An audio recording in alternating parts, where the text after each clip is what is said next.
Hi, I'm Queen V. And I'm Dr. E. Queen V, we talk about audacious people, audacious times, audacious moments. What audacious topic do we have today? We have an audaciously passionate and productive character, Dr. E. She is one of my favorite women in all of history. And she was such a forerunner, trailblazer.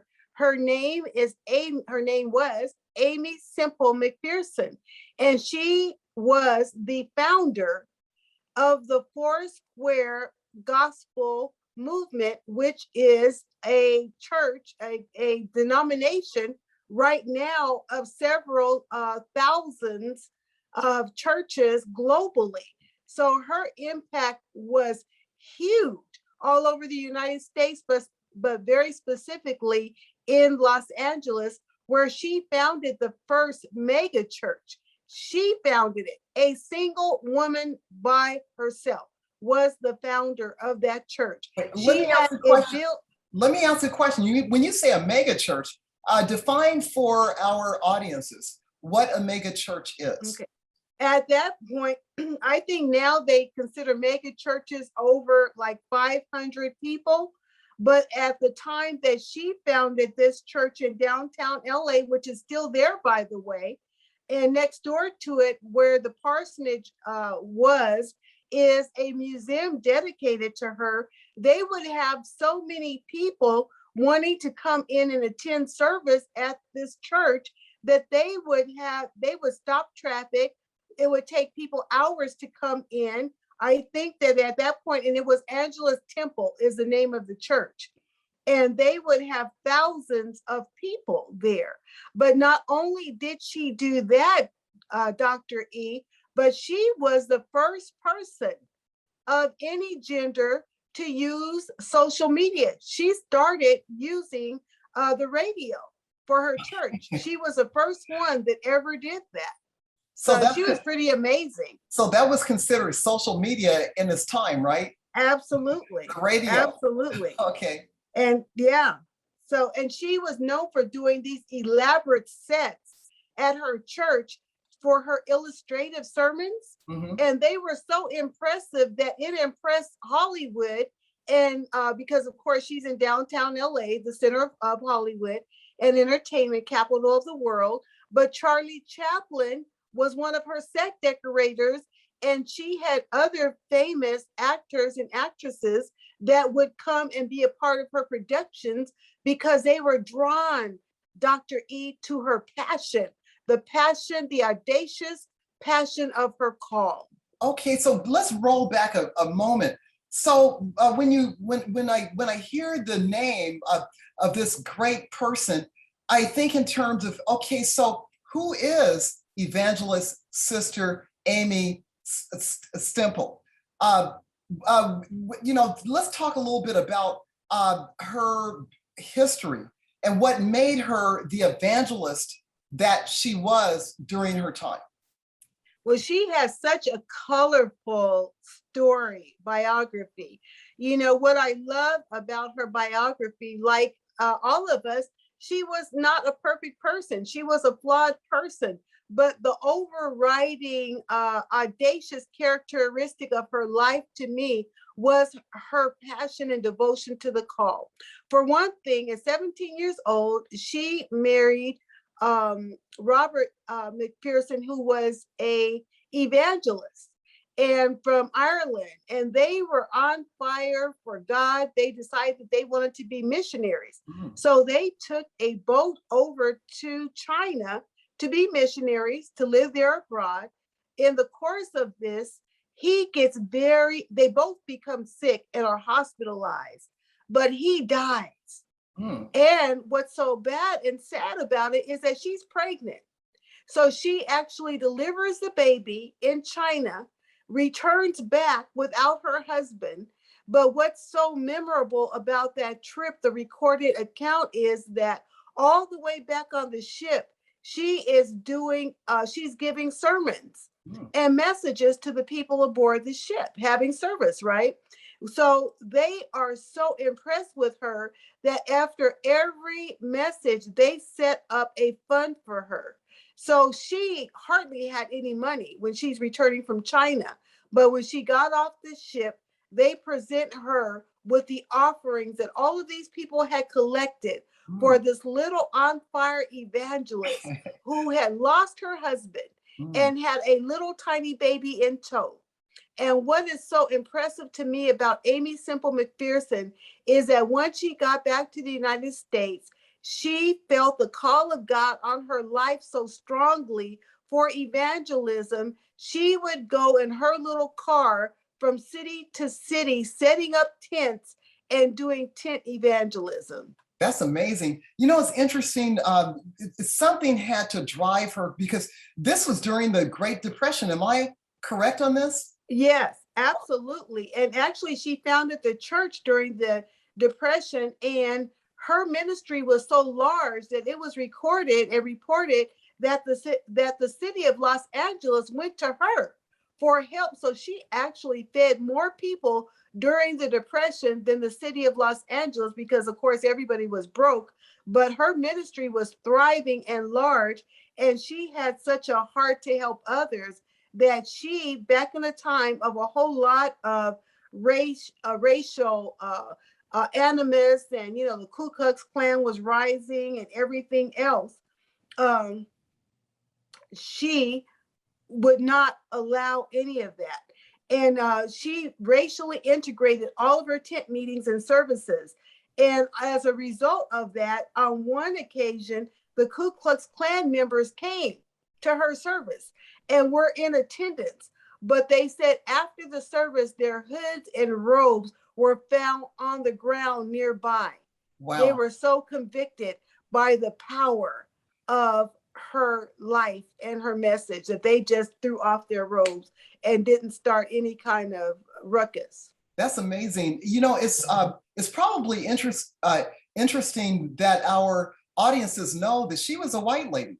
Yes, And so, and absolutely. she gave to all races, Yes, all individuals that were in need of help. She did not use color as a barrier or lack absolutely. of income as a barrier. No, I mean, there's no. people like, she reminds me of like Mother Teresa, who just Yes, just wanted to just help all people kind, just in no matter what shape they were in, no matter what they were doing, just a loving, giving heart.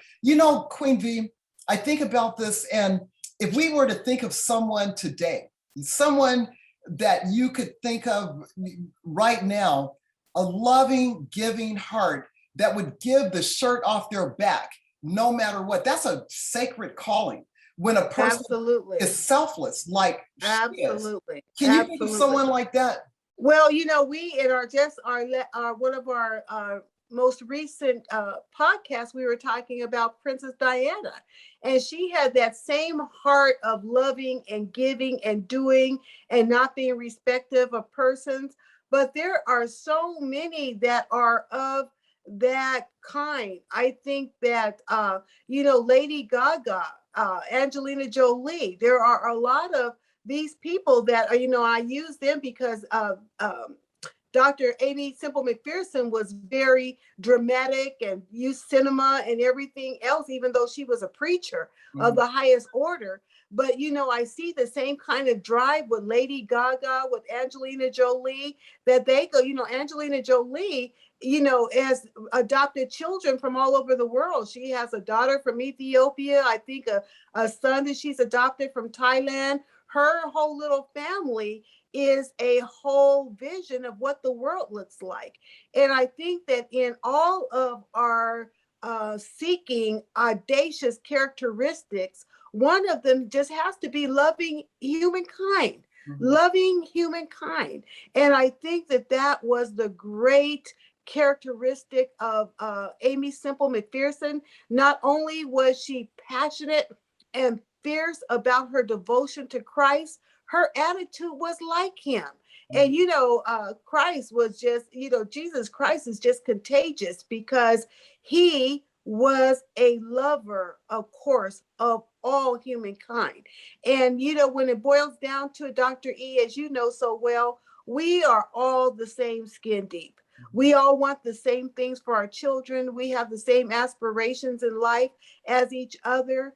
And it's important for us to talk about these stories in a climate where there's so much division and people are trying to pick us apart by gender and age and ethnicity and country and wealth and health, and all these things are pulling at the fabric of who we are and who we still are. We are still our brother's keeper. And that, I think, is a great story of Aimee Semple McPherson. Well, you know, Queen V, that is, you really hit the nail on the head. And what really hits my heart when it comes to Sister Aimee is that no matter what she was going through, you said that, okay, she lost her husband, she just had a little baby. She was relentless when it came to giving and loving people, even while she was suffering great losses and disappointments for herself. I mean, that's amazing to me that she did all these great things, still giving. We live in a world that, you know, everybody's in a rush to get or grab and do whatever they can do for themselves. But when I can stop and I can think about people in my life that are givers, people in my life that will stop and say, you know, Marilyn, are you okay? I mean, let me say this. If I get a phone call, or when I get a phone call, and it could be my brother. I have a brother, his name is Tim, and I know he's going to listen to this, but he'll call me up and he'll say, hey, sister, I'm just calling, checking on you, seeing how you're doing. I love you. Didn't want anything. Don't you know that really helps me? That it's a motivating thing where it's not someone calling saying, okay, do you have this for me? Can I get that from you? And blah, blah, blah. And then before the conversation is over and someone says, oh, by the way, oh, how you doing? Oh, that's good. And then hang up. Right. I have people in my life that will do that.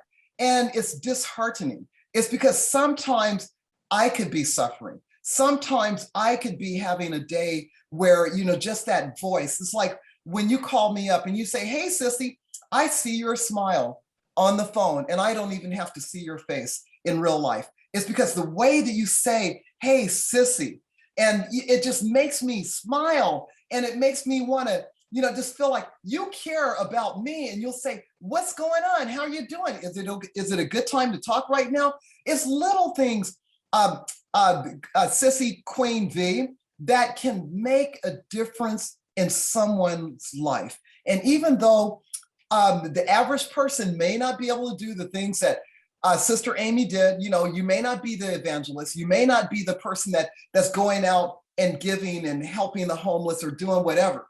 But if anyone is in your space, if we can just spend just a moment to get out of ourselves and to just say a good, kind word to someone. When I'm at the store, for an example, and I see someone working hard, just trying to get, people in the line, in the retail store line, just to get them in and out and checked out or whatever it is. When I say hi, and I call them by their name because they have a little name tag on, and they all of a sudden look up, and I'll say their name and I'll say hi to them. How are you today? Don't you know that makes a difference in their lives? It's because someone acknowledged the fact that they're just not there just ringing you up and getting you on your way. That someone bothered to stop to say hello. How are you today? And don't you know this?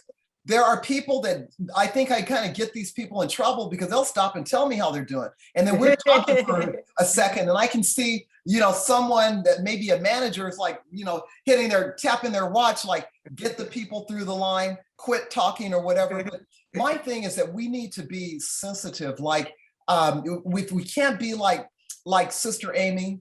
We could at least be sensitive to enough to know that there's a lot of suffering out there. And maybe that one kind word, that one word, hello, or that a few words, how are you today? And you stop and you listen and you wait for a response rather than if the person says, oh, I'm doing fine. Well, what makes this day fine?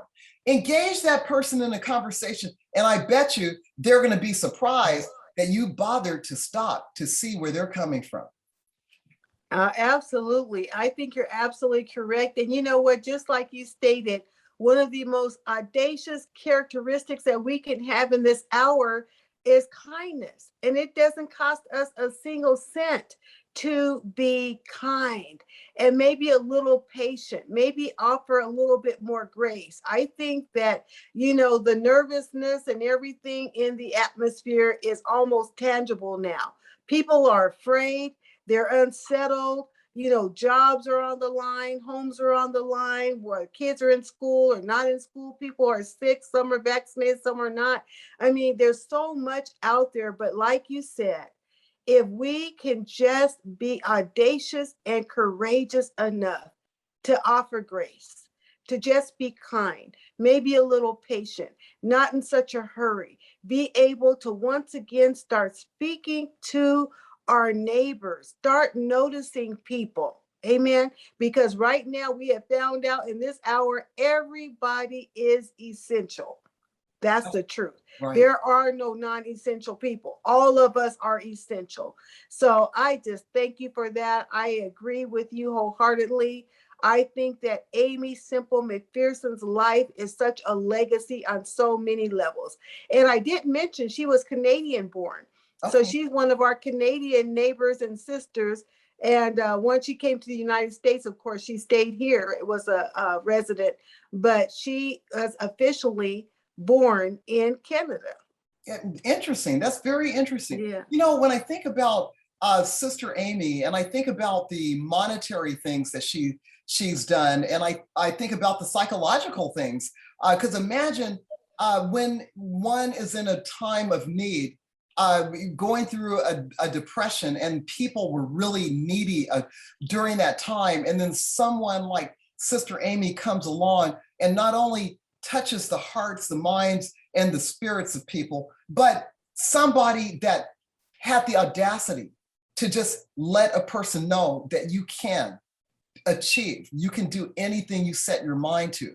But more importantly, getting beyond the material stuff. It's like the intrinsic piece. I think that's what I admire so much about her, is because she let other people know that they are loved, that they are somebody. And she did it outside in tents. She did it, like you said, she had a car and she was just traveling around, the traveling evangelist. And then of course she ends up building her mega church. But the bottom line is she did not stop. She would not stop.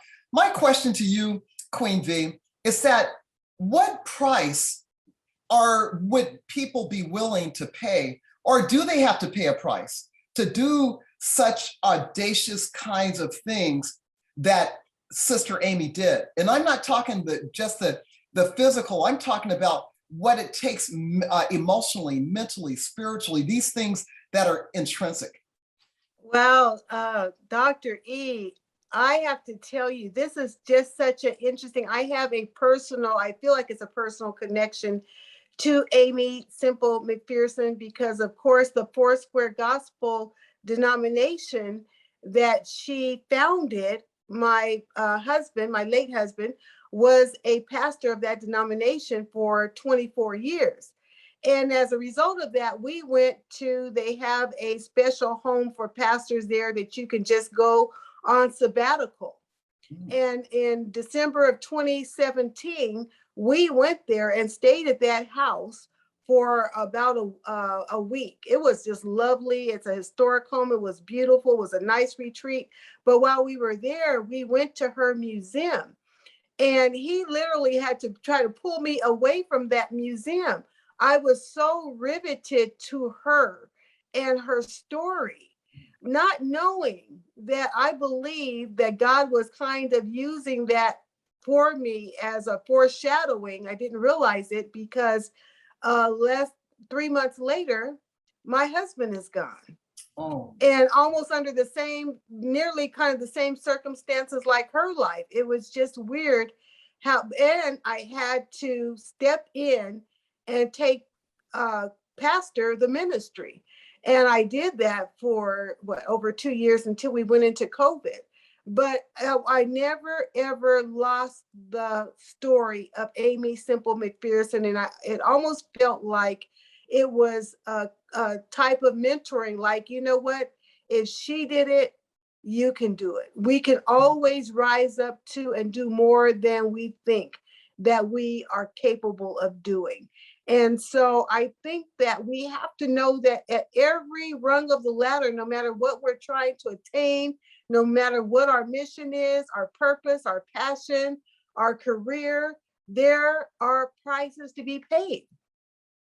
And you can be paying and paying and paying for a long time, and you think, wow, when am I going to see the, the return on all that I'm doing and all that I'm giving and all that I'm sowing?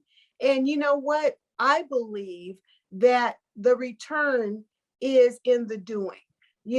I know you do, Dr. E, from your teaching career. You get so much out of building up your students, of seeing them aspire. You talk to me about the ones that have gone on and have done great things, and they still reach back to you and thank you for sowing into their lives. Well, to me, it is the sowing and the giving out that's the reward. I don't look for it from people, because God is the one that rewards us, right? But it is in the sowing and the serving and the doing that I think is the greatest joy in life. And that's what I learned from Aimee Semple McPherson's life. Life is not going to be fair. Life is not going to be, always what we desired, where, it can change on a dime. On a dime. You can be one place a day and be, your circumstances change entirely differently in the next hour. I mean, look, right now we're looking at New Orleans and in the South, where they have all the devastation that happened to those people overnight. One minute they have a home, the next minute it's washed out. But we have to know that we are audacious enough and courageous enough to succeed under the worst of circumstances. If we just keep moving, got to keep going, crying and going, heartbroken and going, but still going, knowing that, what, we will get there. We will get there if we keep going. Well, Queen V, what you said is really deep, simply because when you said that you and your husband, who had stayed and you went on your sabbatical and you stayed in the very place where you read about Sister Aimee, and then you find yourself in a very similar situation, not even 3 months later, that's prophetic. Yeah. And I just find that, it just kind of send chills down my spine when you talk about that. It's because it takes something deep, deep within you to keep moving, to keep going.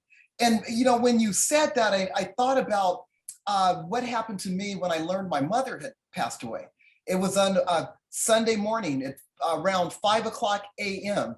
On a Sunday morning, I got that call and I was devastated. I'm totally devastated. But the very next day I went to work and I taught my class, and nobody knew the pain and the suffering that I was experiencing that day. And one student came up to me and said, Dr. E, and this was in the middle of the class, said, you're not your same old self.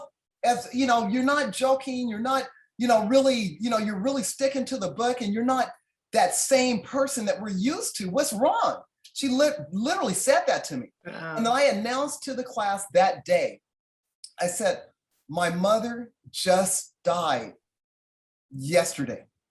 And you heard the class, just a deep, a gasp. And then they wondered, well, why are you here? And I said, this is what my mother would want. She would not want me to stop.